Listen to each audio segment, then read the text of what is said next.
Sten. Okay, so good morning, support Northern Virginia business. I'm here today with Sten Sallier, who is the owner, founder of Beltway Brewing here in Sterling. You can see over his shoulder there his kind of massive factory that he produces like some white label beer. Sten, by trade, Sten, you were like a industrial engineer, right? That's what I went to school for. Yeah. And Uh, so it- you kind of you took your passion and your knowledge. Your passion was beer, right? And your knowledge was in industrial engineering. And when did you start Beltway Brewery?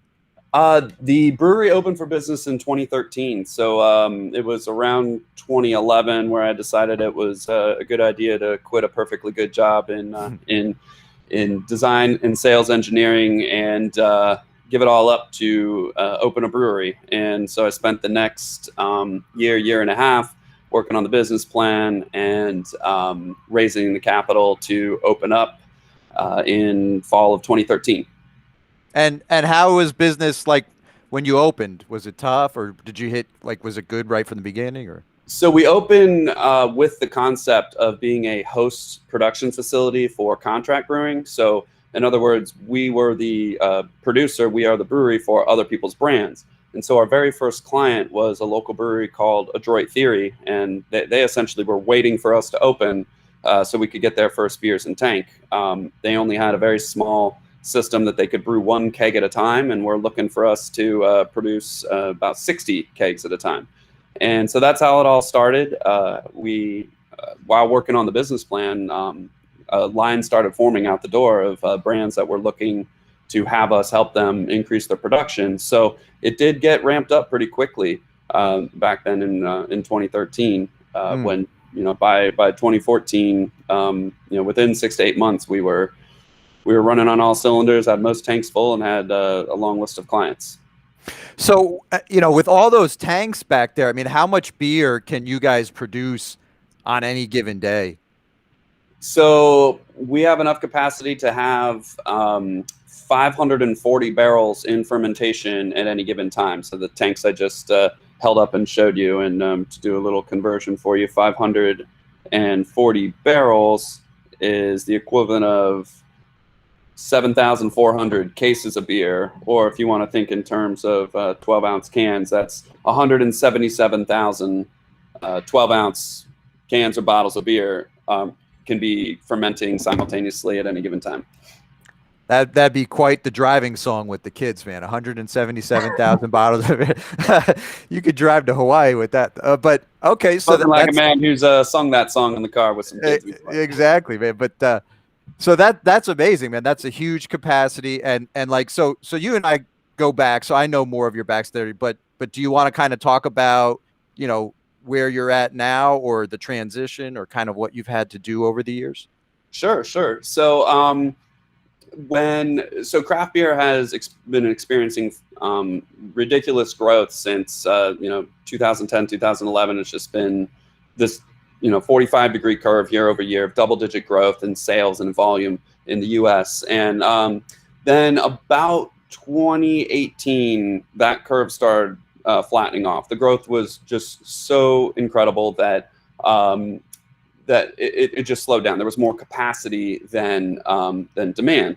And so our business slowed down for contract brewing at that time for two reasons. One, people had enough capacity to do what they needed to do themselves. And two, those that overbuilt were suddenly competitors of ours now because they had empty tanks and were offering their capacity. So we had to do a pivot in 2019, and that's when we started to do more of our own beers under the Beltway brand. So we would do that every year, at least every year for our anniversary celebration to kind of show off what we could do with our own creativity.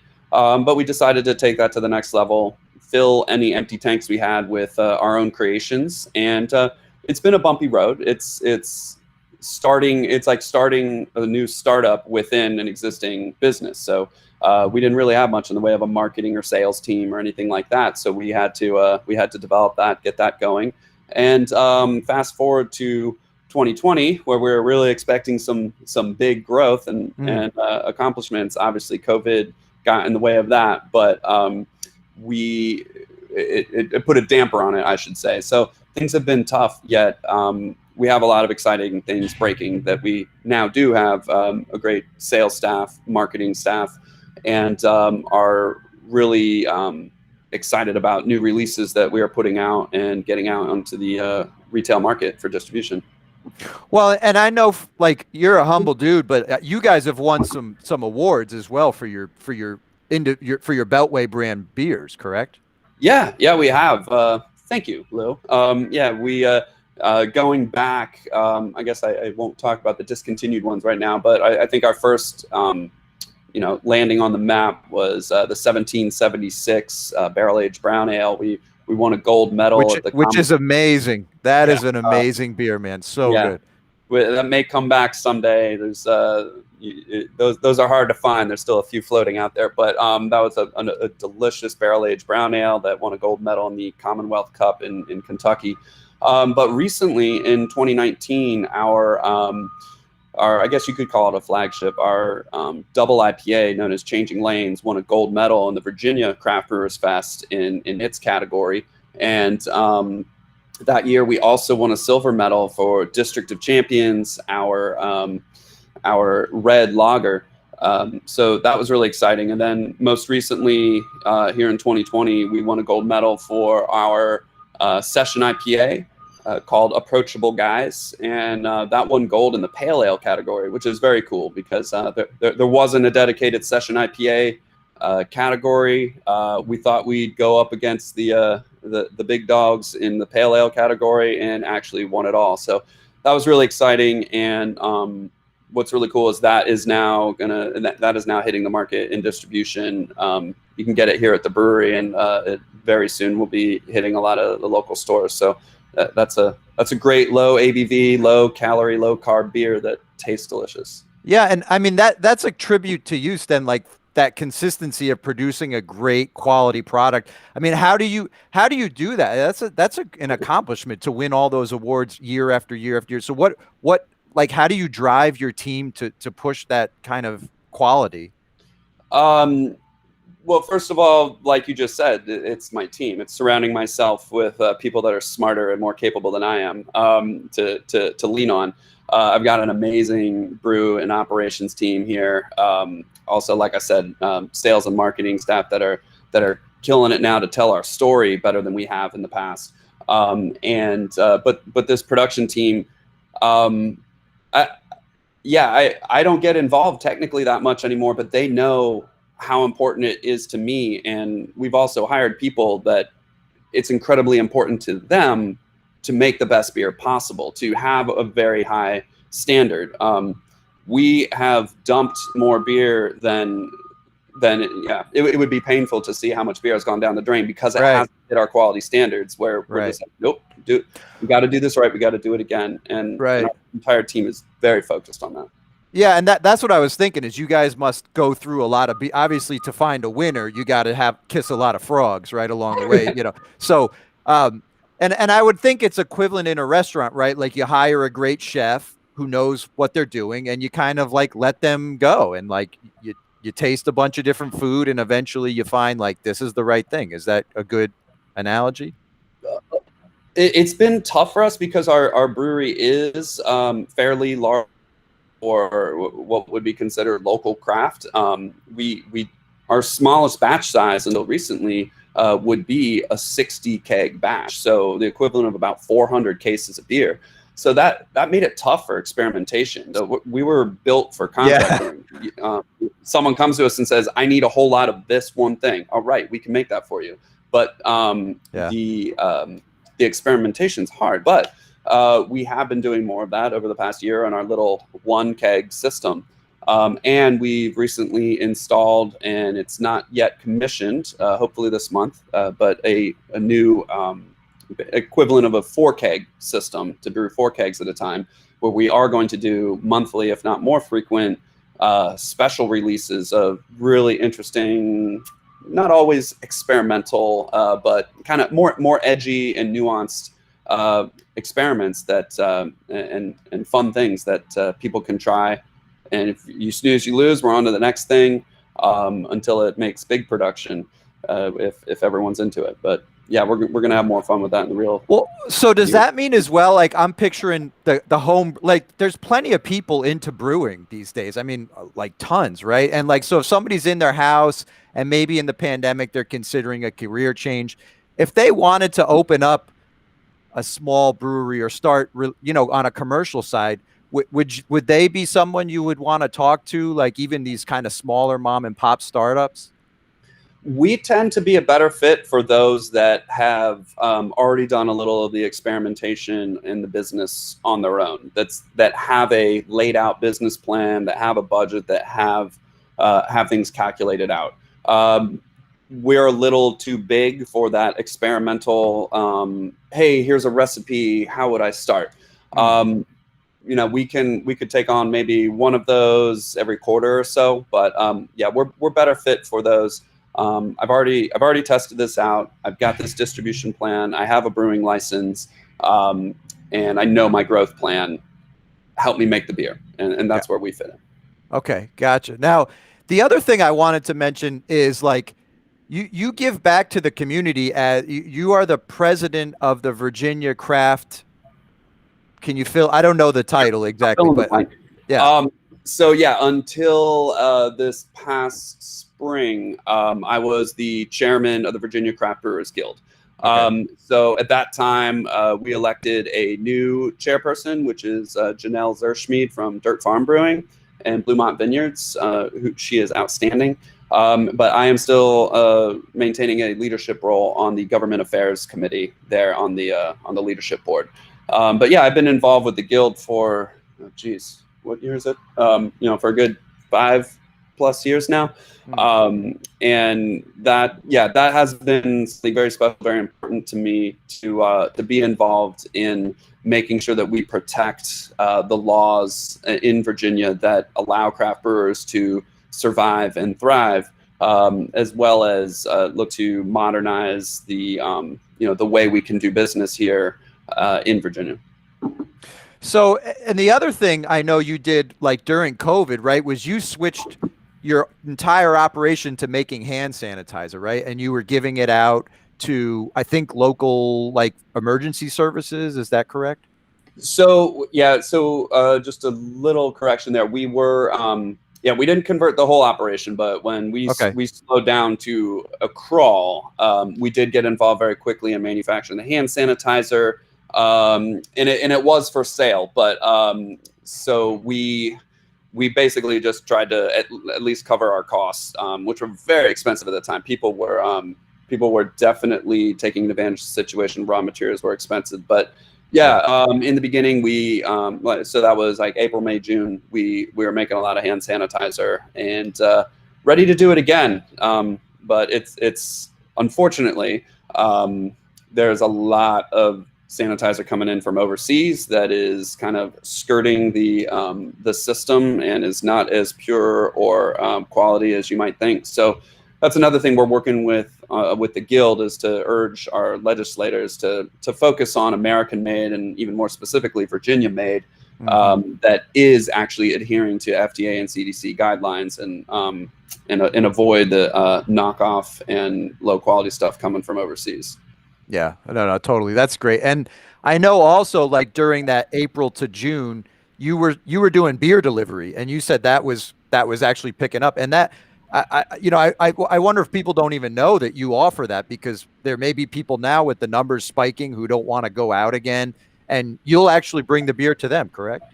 That's right. Our tap room, we can do drive up, pick up, and takeout service of our beers, as well as home delivery. So by going to our website, it's just 1 or 2 clicks away to place an order and schedule a delivery right to your house. Just as good, if not better, than Domino's Pizza. So yeah. Goes great with Domino's Pizza, I would imagine. Get the two of them at once. Right? Right, exactly. But yeah, we've been doing that since this all started, and we'd like to think we're one of the better options in the area when it comes to home beer deliveries. So definitely check us out if you want to enjoy your craft beer at home without hitting the crowds. We can bring it to you. Yeah, and so the last thing I want to touch on, because I know you've worked very hard to expand your distribution network throughout the metro kind of DC area, is I know you and I were just talking. Now you're available at all local Trader Joe's, Wegmans, Whole Foods, and kind of really like nicer grocery stores. So if someone, let's say, has never tried Beltway Brew and they're wandering up the aisles there, what do you recommend as like this should be your first beer you try of Beltway? And I know that's kind of a loaded question, Sure. but do your best just because I want people to at least have an idea. Sure. So I'll run through the three year rounds that we do that give you a nice array of flavors, because everyone's got their own palate, their own taste, their own preference. So Yeah, exactly. I'd say the three or four that you would need to seek out, and I'll just run through the styles real quick. We have a blonde ale, a double IPA, a session IPA, and a red lager, and that covers a nice spectrum, and those are available or soon to be available in distribution on top of being able to get from a tap room. And so the blonde ale is called HOV. So the name for that, because it's a nice easy drinker, that essentially came from you must have two or more. And then we also have our double IPA, which is Changing Lanes. The name for that came from essentially that change we started making in 2018-19 to do more of our own beers. It's Beltway's Changing Lanes, from just strictly contract brewing to doing some of our own brands. And that's a double IPA that is really flavorful and juicy, just over 8% ABV. So District of Champions is our red lager. That is just under 5% ABV, about 4.8. And that is if you've ever had an Irish red ale, this is a lager version of that that has a little bit of that malty character, but finishes nice and clean and dry. And then finally, Approachable Guys, the Session IPA that won a gold medal in the Pale Ale category. That's your I won't say guilt-free, your guilt-reduced beer with that's low alcohol, low carb, low calorie, but just jacked up on flavor. You wouldn't know the difference. So that hopefully is going to be available in your Trader Joe's here soon. But you can also pick up Changing Lanes and our seasonal Black Snake Imperial Stout at Trader Joe's right now.